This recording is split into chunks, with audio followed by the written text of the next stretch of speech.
अस्सलाम वालेकुम स्टूडेंट्स, आज हम जो एक्सरसाइज 2.1 है उसका क्वेश्चन नंबर 3 देख रहे हैं। इसकी पहले स्टेटमेंट देख लेते हैं।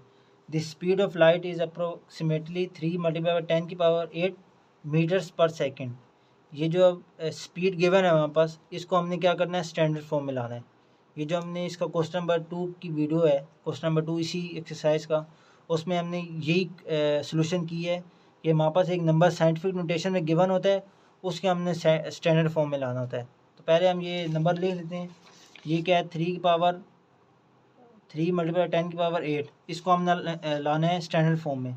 तो इसका सिंपल, जब पॉइंट के बाद, अभी पॉइंट एंड पे होता है ना, इसके बाद कोई डिजिट ना हो तो सिंपल ये जो 10 की पावर जितनी होती है उतने हम ज़ीरो डाल देते हैं।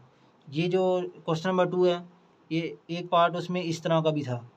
तो हमने सिंपल क्या करना है, जितने हमारे पास 10 की पावर होगी उतने ज़ीरो डालने हैं।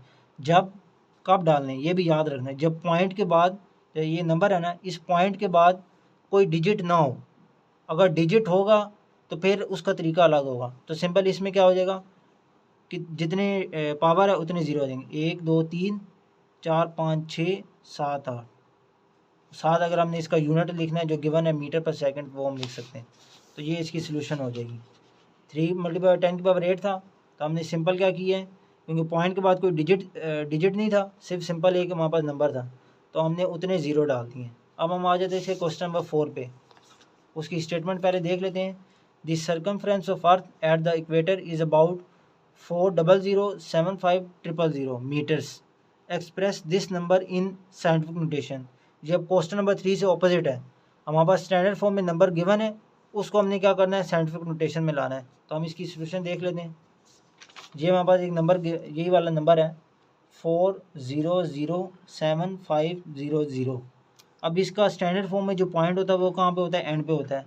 उसको हमने कहा हुआ है, ये हमने क्वेश्चन नंबर जो 1 है उसमें देखा हुआ है, हमेशा जब साइंटिफिक नोटेशन में लाना होता है, जो पहला फर्स्ट नॉन ज़ीरो डिजिट होता है उसके आगे लाना होता है। तो अभी एंड पे है, हमने इसको लाना है 4 के बाद, क्योंकि ये हमारा पहला नॉन ज़ीरो डिजिट है।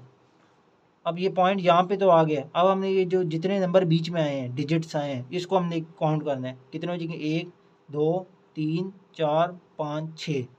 ये अब जितने डिजिट होंगी ना, ये हमारे पास बन जाएगी 10 की पावर, 10 की पावर बन जाएगी। 6 तो हैं। अब हमने देखना है ये जो पावर है ये नेगेटिव होगी या पॉजिटिव होगी। अब ये हमारे पास पावर देखें, ये सॉरी, इधर ये 77500 है, तो ये क्या हो जाएंगे, 3 ज़ीरो है, तो ये पावर हो जाएगी 7। अब ये पावर का जो पॉइंट है, डेसिमल पॉइंट है, वो कहाँ पे था, ये हाथ देखेंगे तो ये था राइट पे। कहाँ पे गया, लेफ़्ट पे। जब भी right to left point move होगा, जो पावर होगी वो क्या होगी, पॉजिटिव होगी, इसलिए ये 7 आ गई। तो सिंपल हमने क्या करना है, 4 पॉइंट। अब ये देखें ना, वैसे अगर ये 7 5 बीच में ना लिखा होता तो हम सिर्फ 4 लिख देते, हम 0 0 ना लिखते, क्योंकि वो हो गए थे 7 में काउंट हो जाएंगे। लेकिन अब इसमें हम ये 0 0 और 7 5 लिखेंगे, क्योंकि हमारे पास ये 0 0 इन दो नॉन ज़ीरो के बीच में आ गए। तो हम इसको क्या लिखेंगे, इसको सही करके लिख देते हैं, 4.0075। अब लेकिन इसके बाद वाले जो ज़ीरो हैं वो उसकी वैल्यू नहीं है, क्यों, अब ये देख लेते हैं। 10 की पावर 7 होगी ना। अगर ये पॉइंट, अब ये जो 7 है इसको कहीं स्टैंडर्ड फॉर्म में लाना है, तो ये जो पॉइंट यहाँ पे आएगा तो 4 डिजिट्स तो ये हो जाएंगे, बाकी 3 ज़ीरो ये वाले हो जाएंगे। ये जो हमने ये बाद में डाला था ज़ीरो, 3 ज़ीरो ये हो जाएंगे। तो उनको हम लिखें ना लिखें, वो जो 10 की पावर 6 लिख दी है, तो उसका मतलब यही है कि ये 10 की पावर 7 इसमें शामिल, ये 3 ज़ीरो इसमें शामिल हो जाएंगे। तो ये हमने इसको साइंटिफिक नोटेशन में एक्सप्रेस कर दिया है। उम्मीद है आपको वीडियो अच्छी लगेगी। वीडियो को लाइक करें, शेयर करें, चैनल को सब्सक्राइब